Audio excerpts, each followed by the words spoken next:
Hugh est un jeune Australien qui monte à bord d'un avion en direction de Paris. Il va découvrir la France dont on lui a tant parlé. Pour la toute première fois, il est impatient et ravi. Son voisin de siège, Grincheux, décide de lui faire la conversation et de discuter avec lui de son expérience personnelle de la France.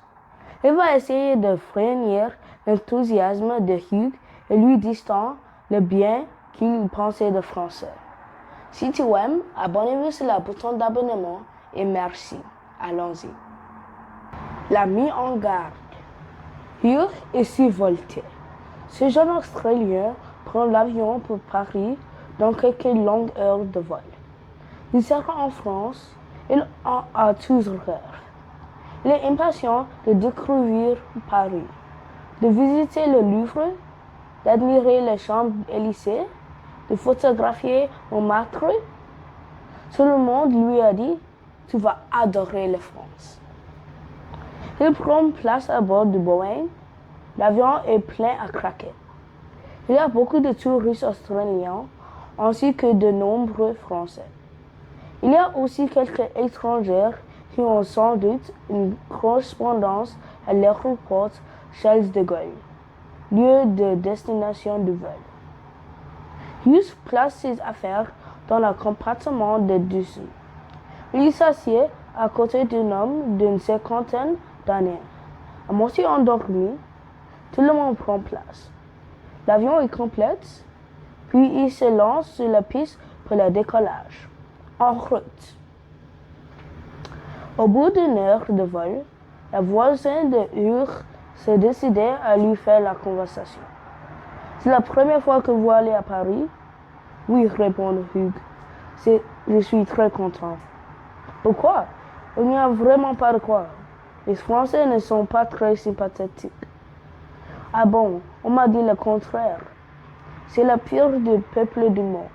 Dans le plus beau pays du monde, les Parisiens sont les plus antipathiques.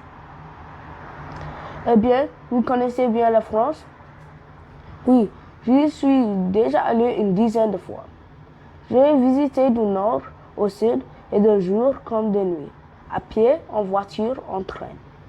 Vous avez de la chance, vous avez de voir de belles choses, de très beaux paysages, de grands musées, la campagne, des restaurants extraordinaires.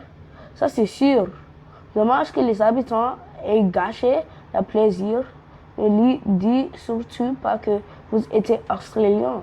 Il vous veut parler de le kangourou et de crocodile. Ça ne me dérange pas de parler de kangourou. Il n'aime pas les Australiens. Il n'aime pas que le général de Gaulle ait les bons repas et se disputer. Il adore de disputer. Vous avez dû faire de mauvaises expériences pour en parler comme ça. Pourquoi êtes-vous allé 10 fois si vous n'avez pas aimé? J'y étais obligé. Moi, j'y vais pour le plaisir et pour le voyage. Je compte bien y rester le plus longtemps et voir les plus de choses que je pourrai. Ne restez pas trop longtemps. Pourquoi? Vous risquez de tomber amoureux. Ça va y arriver? Oui, je l'ai épousée. Nous sommes restés mariés 20 ans. Tous les 2 ans, nous étions en visite dans sa famille. Je l'avais ramené avec moi en Australie, mais son pays lui manquait. Pourquoi vous détestez autant les Français si vous en avez épousé un? Parce que j'y retourne justement pour signer les papiers de divorce. Je vous aurais prévenu. N'y allez pas. Vous allez tomber sur le charme, vous faire séduire, et ensuite, on vous brisera le cœur. Ce pays est monstrueux. Ok, j'essaierai de me tenir à l'écart des horribles femmes françaises alors. Et n'oublie pas les kangourous et les crocodiles. J'ai bien noté. Il se rassit bien au fond de ce siège et remet ses écouteurs sur la tête. Il a maintenant un grand sourire. Il est vraiment de plus en plus heureux d'aller en France. Merci.